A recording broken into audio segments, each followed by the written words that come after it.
Hello everyone and welcome back to my channel Law After College. Today is the 13th class on Constitution. अभी तक जितनी भी हमने classes की उसके अंदर हमने फंडामेंटल ड्यूटीज़ तक जितना भी हमारा पोर्शन था वो समझ लिया था. फंडामेंटल ड्यूटीज़ तक ऐसा पोर्शन आता है जिसके अंदर बहुत ही सारे आपके केस लॉस आ जाते हैं, बहुत ही सारे इंपॉर्टेंट अमेंडमेंट्स आ जाते हैं, बहुत सारी चीज़ें हैं जो पार्ट 4 ऑफ द कॉन्स्टिट्यूशन तक हमें करनी होती है. मेजरली पार्ट 3 आपका बहुत इंपॉर्टेंट पार्ट होता है कॉन्स्टिट्यूशन का, तो वो सब हमने अभी तक कर लिया है.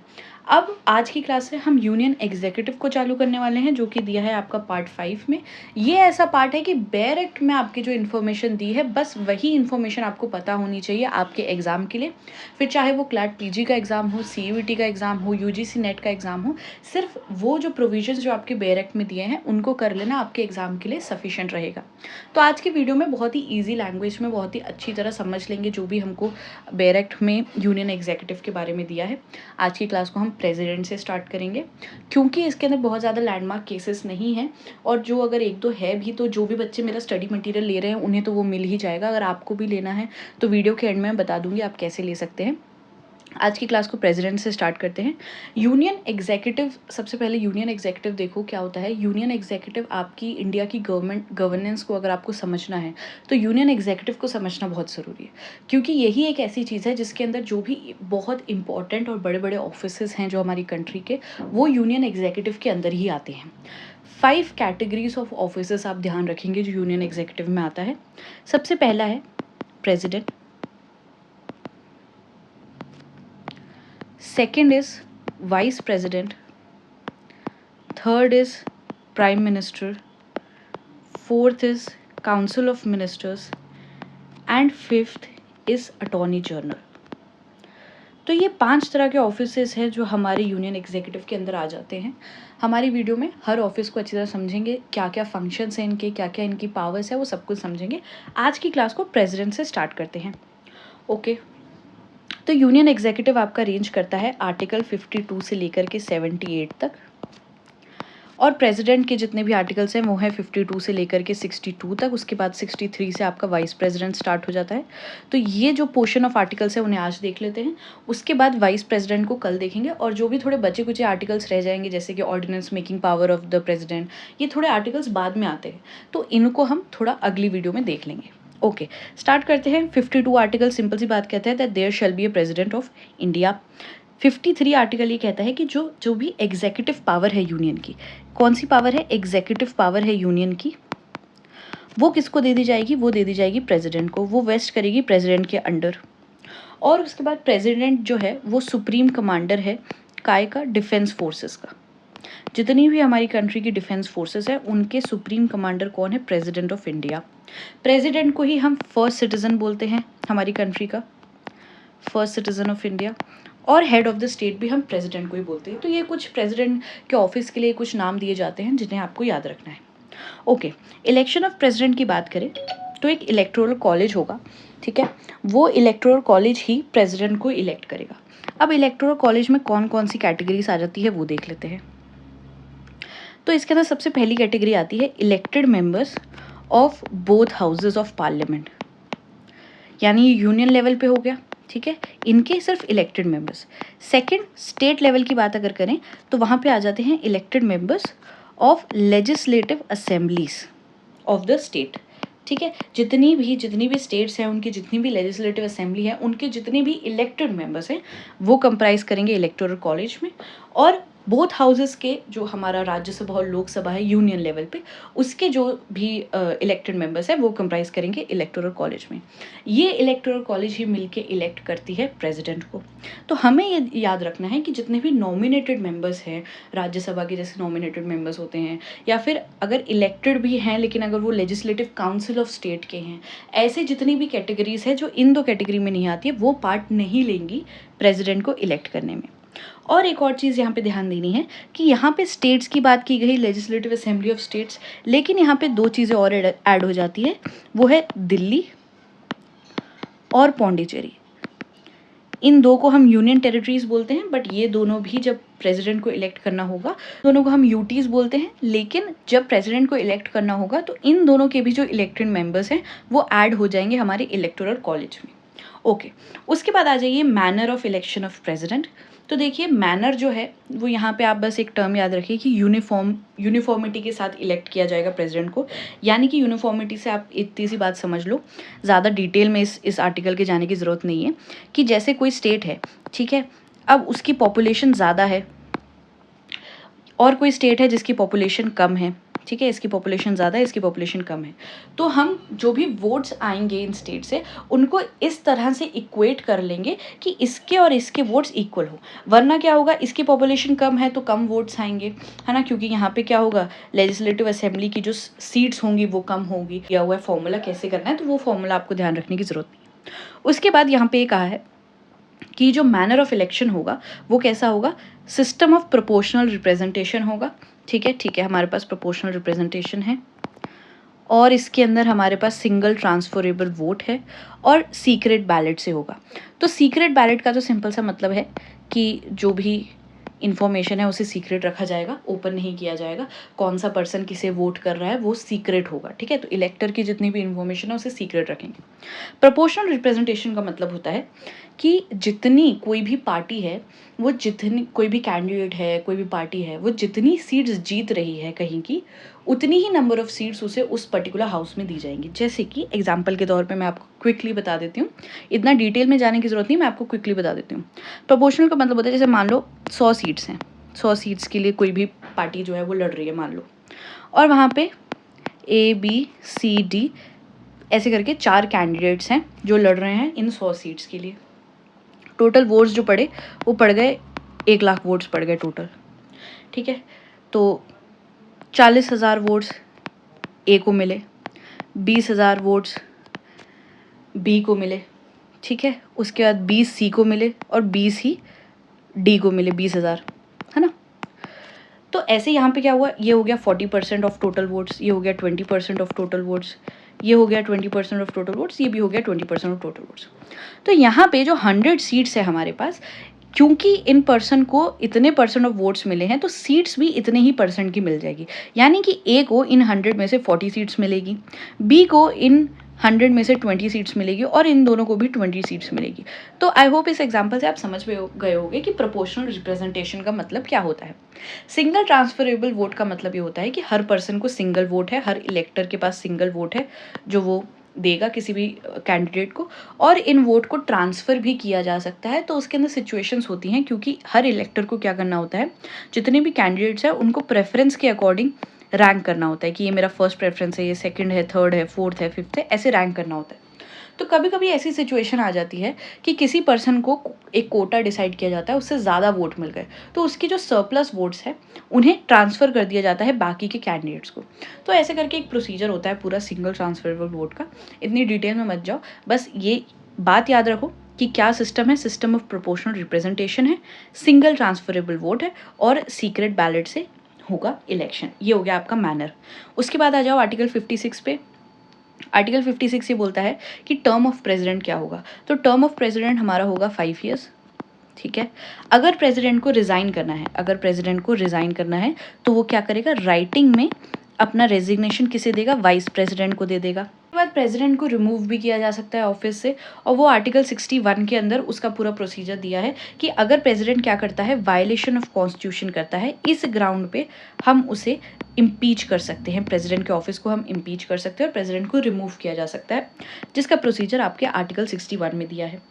उसके बाद ये कहा कि जब तक प्रेसिडेंट की एक्सपायरी हो गई टर्म की, ठीक है, उसके बाद सक्सेसर को इलेक्ट कर रहे हैं, तो जब तक सक्सेसर जो है वो ऑफिस को होल्ड नहीं करता है, तब तक प्रेसिडेंट की ड्यूटी रहेगी कि वो अपना office continue to hold office, ठीक है, वो प्रेसिडेंट की ड्यूटी रहेगी। हर जो भी इंपॉर्टेंट ऑफिस होता है उसमें यही होता है कि जब तक सक्सेसर जो है वो एंटर नहीं कर रहा है ऑफिस में, तो जो हमारा पुराना प्रेसिडेंट या पुराना वाइस प्रेसिडेंट या जो भी है वो उस ऑफिस को होल्ड करके रखेंगे। उसके बाद ये लिखा है कि जब भी रेजिग्नेशन वाइस प्रेसिडेंट को राइटिंग में दिया जाएगा, तो वाइस प्रेसिडेंट की ये ड्यूटी है, वाइस प्रेसिडेंट की, कि वो कम्युनिकेट करेगा इस रेजिग्नेशन के बारे में किससे, speaker of Lok Sabha. Speaker of Lok Sabha से वो कम्युनिकेट करेगा कि ऐसा ऐसा रेजिग्नेशन मेरे पास आया है। ओके, तो ये हो गया आपका term of office of president. इसमें आगे तो कुछ नहीं है। आर्टिकल 57 में आ जाओ। आर्टिकल 57 में ये बोला गया है कि जो प्रेसिडेंट है वो एलिजिबल है फॉर री इलेक्शन। ठीक है, तो ये सब क्या होता है ना, जैसे क्वेश्चंस बन के आ जाते हैं कि प्रेसिडेंट रीइलेक्ट हो सकता है कि नहीं, या फिर कोई ऑफिस दे देंगे वो रिलेक्ट हो सकता है कि नहीं। तो बेयर एक्ट से ये पूरी बातें आप याद रख लो, ये वीडियो देख लो, ये मैंने इंपॉर्टेंट भी मार्क किया हुआ है, बेयर एक्ट का ही इंपॉर्टेंट मार्क्ड है ये, उनको मार्क कर लो अपने बेयर एक्ट में, और ऐसे करके अच्छी तरह समझ लो, एक बार वीडियो देख लो, उसके बाद फिर रिवाइज कर लो, ये सारी बातें आपको याद हो जाएगी। आर्टिकल 58 पे आ जाओ। क्वालिफिकेशंस दी हैं कि आपको अगर प्रेसिडेंट के लिए इलेक्ट करना है तो क्या क्या क्वालिफिकेशन आपके पास होनी चाहिए। सबसे पहली चीज़ है, आप होने चाहिए citizen of India, obviously. Second है, आपकी एज जो है वो 35 ईयर्स के ऊपर होनी चाहिए। 35 ईयर्स के नीचे का पर्सन प्रेसिडेंट के ऑफिस में इलेक्शन के लिए नहीं जा सकता। और थर्ड है कि आप क्वालिफाइड होने चाहिए कि आप मेंबर बन सकें, आप इलेक्ट हो सके as a member to Lok Sabha, ठीक है, हाउस ऑफ पीपल। तो is qualified for election as a member of house of people. उसके बाद कोई भी पर्सन जो भी प्रेसिडेंट के ऑफिस के लिए इलेक्ट किया जा रहा है उसने ऑफिस ऑफ प्रॉफिट होल्ड नहीं करना है, ऑफिस ऑफ प्रॉफिट होल्ड नहीं कर सकते। लेकिन कोई भी सिटिंग प्रेसिडेंट, कोई भी सिटिंग वाइस प्रेसिडेंट, या फिर कोई भी ऐसा पर्सन जो कि गवर्नर है किसी स्टेट का, या मिनिस्टर है यूनियन या फिर स्टेट का, ऐसे पर्सन को हम ये नहीं मानते इस आर्टिकल के लिए, हम इन सब ऑफिस की पोस्ट को ऑफिस ऑफ प्रॉफिट नहीं मानते हैं। तो ऐसा कोई भी पर्सन इलेक्शन के लिए खड़ा हो सकता है प्रेसिडेंट के, और वो पूरा वैलिड होगा। ओके, उसके बाद आ जाओ आर्टिकल 59 पे। कंडीशंस प्रोवाइडेड है यहाँ पे प्रेसिडेंट ऑफिस की। सबसे पहली कंडीशन है कि जो प्रेसिडेंट है shall not be member of either house, कोई भी हाउस का मेंबर प्रेसिडेंट नहीं होगा, चाहे वो यूनियन हाउसेस हों, यानी कि हमारा लोकसभा राज्यसभा हो गया, या फिर चाहे वो स्टेट के हाउसेस हो, यानी कि किसी भी लेजिस्लेचर, कोई भी लेजिस्लेटिव असेंबली, लेजिस्लेटिव काउंसिल, किसी भी हाउस का वो मेंबर नहीं हो सकता प्रेसिडेंट। सेकंड चीज़, ऑब्वियसली जैसे हमने देखा, ऑफिस ऑफ प्रॉफिट होल्ड नहीं करना है, तो यहाँ पे ऑफिस ऑफ प्रॉफिट नहीं हो सकता। उसके बाद और भी कुछ बातें की गई है, वो ध्यान देना इतना इंपॉर्टेंट नहीं है, कि एक घर मिलेगा ऑफिशियल हाउस, उसके अंदर बिना रेंट के वो रह सकते हैं प्रेसिडेंट, वहाँ पे एमोल्यूमेंट्स अलाउंसेस अलग अलग मिलेंगे, तो ये सब बात देखना आपके लिए ज़रूरी नहीं है। उसके बाद आर्टिकल 60 पे आ जाओ कि प्रेसिडेंट जब अपने ऑफिस में जाएंगे तो वो ओथ देंगे। ओथ वो किसको एडमिनिस्टर करेंगे? सीजेआई को करेंगे, और अगर सीजेआई प्रेजेंट नहीं है, अगर वो अवेलेबल नहीं है, तो सीनियर मोस्ट जज ऑफ द सुप्रीम कोर्ट को अपनी ओथ एड्रेस करेंगे। उसके बाद नेक्स्ट है, ये ओथ दी गई है कि क्या एड्रेस करते हैं ओथ में। इसमें बस 3 टर्म्स को याद रखो। सबसे पहला है प्रिजर्व, प्रोटेक्ट एंड डिफेंड। ये 3 टर्म्स मैंने यहाँ मार्क भी किए हैं। तो ओथ में ये 3 टर्म्स आप बस याद रख लो कि प्रेसिडेंट क्या करेंगे? प्रिजर्व करेंगे, प्रोटेक्ट करेंगे एंड डिफेंड करेंगे। किसको? कॉन्स्टिट्यूशन को, कॉन्स्टिट्यूशन ऑफ इंडिया। ठीक है, उसके बाद आ जाओ आर्टिकल 61 पे। अभी हमने देखा कि आर्टिकल 61 इम्पीचमेंट की बात करता है। इम्पीचमेंट का प्रोसीजर समझ लेते हैं, बहुत सिंपल प्रोसीजर है। सबसे पहले इम्पीच, रीज़न क्या होगा यहाँ पे? रीज़न एक ही है, रीज़न और कोई नहीं है, रीज़न सिर्फ एक है, वायलेशन ऑफ कॉन्स्टिट्यूशन। ठीक है, तो ये रीज़न हो गया वायलेशन ऑफ कॉन्स्टिट्यूशन के लिए हम प्रेसिडेंट को इम्पीच कर सकते हैं। प्रोसीजर क्या है? प्रोसीजर देख लेते हैं। ईदर हाउस ऑफ पार्लियामेंट, यानी कि राज्यसभा या फिर लोकसभा, किसी भी हाउस में इस प्रोसीजर को इनिशिएट किया जा सकता है। आप जब इनिशिएट कर रहे हैं तो 1/4 of total number of members, ठीक है, यानी कि मान लीजिए राज्यसभा इनिशिएट कर रहा है, ठीक है, हम एग्जांपल लेके समझते हैं कि राज्यसभा ने इनिशिएट किया कि अब हमें इम्पीचमेंट का प्रोसीजर इनिशिएट करना है प्रेसिडेंट के अगेंस्ट। तो क्या होगा? आप प्रेसिडेंट को 1/4, जो जितने भी राज्यसभा के टोटल नंबर ऑफ मेंबर्स हैं उनमें से 1/4 मेंबर्स, जो कि जिनका ये मानना है या जिनका ये इंटेंशन है कि इम्पीच करना है हमको प्रेसिडेंट को, वो साइन करेंगे उस नोटिस पे जो कि प्रेसिडेंट को भेजा जाएगा, और प्रेसिडेंट को एटलीस्ट 14 डेज़ का नोटिस आपको देना पड़ेगा। तो ये 2 कैटेगरीज हो गई कि 1/4 मेंबर साइन करेंगे उस नोटिस पे, और नोटिस आपको राइटिंग में देना है, लेकिन एटलीस्ट 14 डेज़ पहले आपने नोटिस देना है। उसके बाद अगर इसे पास करना है, हम पास करके दूसरे हाउस में भेजना है, तो यहाँ पे पास करने के लिए आपको 2/3 मेजॉरिटी चाहिए। जितने भी टोटल नंबर ऑफ मेंबर्स हैं हाउस के, उनकी 2/3 मेजॉरिटी चाहिए। उसके बाद जब ये जो हमारा नोटिस है ये लोकसभा में आएगा, तो लोकसभा क्या करेगा, लोकसभा इन्वेस्टिगेट करेगा ये जो चार्जेस लगे हैं कि जो प्रेसिडेंट है वो वायलेट कर रहा है कॉन्स्टिट्यूशन को, इन चार्जेस को लोकसभा इन्वेस्टिगेट करेगा। और इन्वेस्टिगेट करते टाइम प्रेसिडेंट को ये राइट देगा कि वो अपीयर हो सके और वो रिप्रेजेंट कर सके against the investigation that is going on. Investigation करने के बाद अगर ऐसा लगता है लोकसभा को कि जो भी चार्जेस हैं वो सस्टेन हैं, वो सही हैं चार्जेस, तो यहाँ पे हम क्या करेंगे, यहाँ पे हम प्रेसिडेंट को इम्पीच कर देंगे। लेकिन या इस हाउस को भी 2/3 ऑफ द मेजॉरिटी से पास करना पड़ेगा इस पूरी इम्पीचमेंट के प्रोसीजर को। और उसके बाद हम ये मानेंगे कि हमारे जो ऑफिस है, जिस डेट पे रेजोल्यूशन पास होगा 2/3 मेजॉरिटी से, उस डेट पे हम ये मानेंगे कि president stands impeach from the house of the president. Okay, next is article 62। Article 62 ये बोलता है, सिंपल सी बात है कि जो भी अगर प्रेसिडेंट एक्सपायर हो रहा है 5 ईयर्स का टर्म, तो उनकी एक्सपायरी से पहले हम कोशिश करेंगे कि हम इलेक्शंस कर दें नेक्स्ट ऑफिस के लिए। और अगर प्रेसिडेंट, देखिए प्रेसिडेंट 4 तरीक़ों से अपना ऑफिस छोड़ सकते हैं। सबसे पहली चीज़ तो नॉर्मल एक्सपायरी, दूसरी है death, then is resignation, then is removal. Removal अभी हमने देखा आर्टिकल 61 में, रिज़ाइन कर रहे हैं वाइस प्रेसिडेंट को या फिर डेथ हो जाए। इन 4 कैटेगरीज में प्रेसिडेंट अपना ऑफिस को विकेट कर सकते हैं। तो ये जो नीचे की 3 कैटेगरीज है, डेथ, रेजिग्नेशन और रिमूवल, इन कैटेगरीज में कहा गया है कि जैसे ही ऑफिस विकेट होता है तो हमें 6 मंथ्स के अंदर अंदर इलेक्शंस कर देने चाहिए। 6 मंथ से ज़्यादा नहीं लेना है इलेक्शन करने में। तो इसी के साथ आज आपका जितना भी प्रेसिडेंट का पार्ट है वो कंप्लीट होता है। जो थोड़ा बहुत एक्स्ट्रा पार्ट है जो कि आगे के आर्टिकल्स में आता है, जैसे कि ऑर्डिनेंस मेकिंग पावर वगैरह वगैरह, उन सबको हम अपनी नेक्स्ट वीडियो में देख लेंगे। अब हमने ये सारे के सारे प्रोविजंस कर लिए। इनमें जितने भी लैंडमार्क केसेस हैं, वो जिन बच्चों ने मेरे स्टडी मटेरियल लिए हैं वो तो कर लेंगे। अगर आपको भी मेरा स्टडी मटेरियल चाहिए तो ना ही इस पार्ट में तो देखिए बहुत ज़्यादा लैंडमार्क है नहीं, लेकिन जो भी आपका फंडामेंटल राइट्स का पार्ट आ जाता है, जितने भी अलग अलग पार्ट आ जाते हैं, और कॉन्स्टिट्यूशन ही नहीं, जितने भी आपके इंपॉर्टेंट सब्जेक्ट्स हैं आपकी क्लैट के लिए, उन सब के अगर आपको लैंडमार्क जजमेंट्स चाहिए 1950 से लेके अभी तक के जो भी लैंडमार्क केसेस हैं, 100+ का यहाँ पे कंपाइलेशन है। उसके बाद आपको रीसेंट जजमेंट्स चाहिए अगर 2020 से लेकर के 2023 ईयर तक के।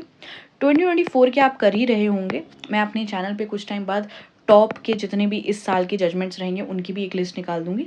तो ये तो आप कर ही रहे होंगे। अगर आपको इन सब का कंपाइलेशन चाहिए जो कि रीसेंट जजमेंट्स हैं, जो कि 100+ लैंडमार्क जजमेंट्स हैं आपके एग्जाम के लिए, तो अगर आपको इस स्टडी मटेरियल को अवेल करना है, आप मुझे इस नंबर पे व्हाट्सअप कर सकते हैं। 5 टोटल PDFs रहेंगी जिसके फॉर्म में आपको ये स्टडी मटेरियल प्रोवाइड कर दिया जाएगा। इसी के साथ आज की वीडियो को हम यहीं ख़त्म करते हैं।